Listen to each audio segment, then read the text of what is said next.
Assalamualaikum warahmatullahi wabarakatuh. Halo semuanya, selamat datang di Akasofan Channel. Di video kali ini kita akan membahas kendala atau masalah apa sih yang sering terjadi di minimarket, terutama untuk teman-teman yang bekerja di Alfamart, Alfamidi atau Indomaret. Hal ini pasti sering dirasakan. Nah, jangan lama-lama, yuk kita simak videonya. Jadi teman-teman, yang pertama hal yang teman-teman akan sering temui yaitu yang pertama adalah barang tidak ada harganya. Nah, ini terjadi karena apa? Terjadi biasanya karena setelah pergantian harga, perubahan harga, itu tidak dipasang kembali label price tersebut. Jadi pastinya akan kosong dan tidak ada harganya. Nah, solusi dari masalah ini yaitu sisir kembali area-area yang tadinya dilakukan perubahan harga tersebut, apakah ada barang yang belum dihargain atau tidak. Nah, dengan seperti itu, dengan menyisir bagian-bagian yang telah dilakukan perubahan harga, itu akan meminimalisasi barang-barang yang tidak ada harganya. Dan ini juga bisa dilakukan general, keseluruhan, apakah ada barang-barang yang tidak ada harganya. Jadi sekalian, tidak hanya yang perubahan harga tersebut, tidak ada harganya juga bisa terjadi karena mungkin jatuh label price-nya, atau kegeser, atau diambil dan tidak dibalikin lagi. Sering juga kan terjadi seperti itu. Makanya dari itu teman-teman pastikan sisir semua area untuk mengecek apakah ada label price-nya ataupun tidak ada. Nah, ini bisa teman-teman lakukan bisa di shift pagi ataupun shift malam. Kalau ada shift malam atau shift 3 ya, karena apa? Karena di shift siang pastinya akan ramai dan pastinya tidak sempat untuk melakukan hal-hal yang seperti ini.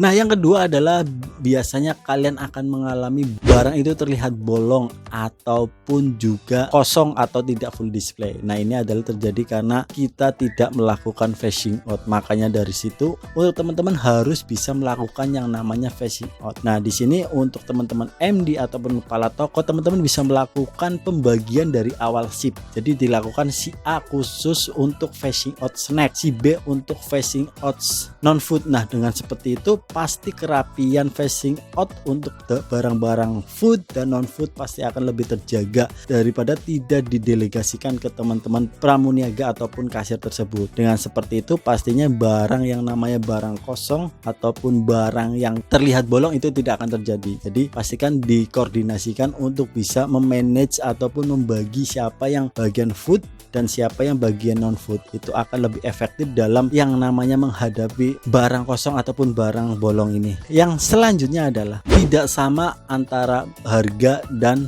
barang yang ada di rak. Ini bisa terjadi di saat mungkin perubahan harga. Jadi untuk label price yang seharusnya dirubah itu tidak dirubah. Nah, itu juga mengakibatkan salah satunya adalah kenapa harga barang yang di rak sama di komputer itu beda.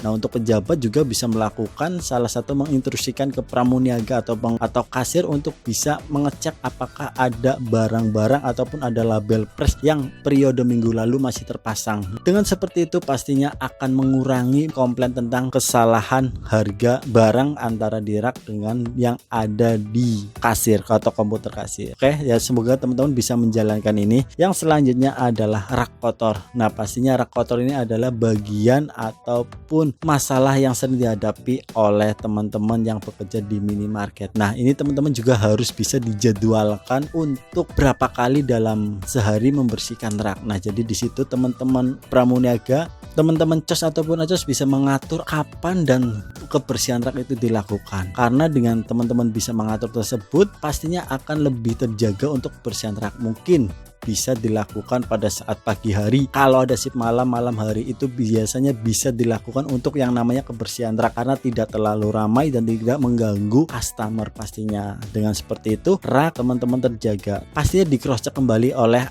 teman-teman acos ataupun cos. Nah, yang terakhir adalah sering kotornya area di bawah chiller. Nah, hal ini bisa terjadi jika teman-teman bekerja di Alfamart, Indomaret ataupun Alfamidi ataupun minimarket lainnya. Nah, ini terjadi karena apa? Karena kurangnya cross check, karena kurangnya checklist. Nah, pastikan teman-teman harus punya checklist untuk bagian bawah rak chiller ini. Kapan seharusnya dikerjakan, kapan seharusnya dibersihkan. Dengan seperti itu teman-teman bisa mengkontrol, tidak juga setiap hari ini untuk dibersihkan. Apakah bisa seminggu sekali atau 3 hari atau 4 hari sekali. Nah, dengan seperti itu akan terjaga kebersihan kolong bawah rak chiller ini. Biasanya ada juga yang namanya general cleaning, bisa dilakukan seminggu sekali 2 minggu sekali, pastinya hal yang seperti ini yang di bawah kolong chiller jangan sampai terlewatkan. Ini adalah bagian yang jarang dijangkau dan pastinya jarang dibersihkan. Maka dari itu gunakan checklist. Nah, itu adalah beberapa masalah yang teman-teman akan hadapi jika teman-teman bekerja di yang namanya minimarket. Untuk teman-teman yang punya pertanyaan bisa teman-teman komen di bawah, dan semoga ini bermanfaat. Saya Sofwan, wassalamualaikum warahmatullahi wabarakatuh.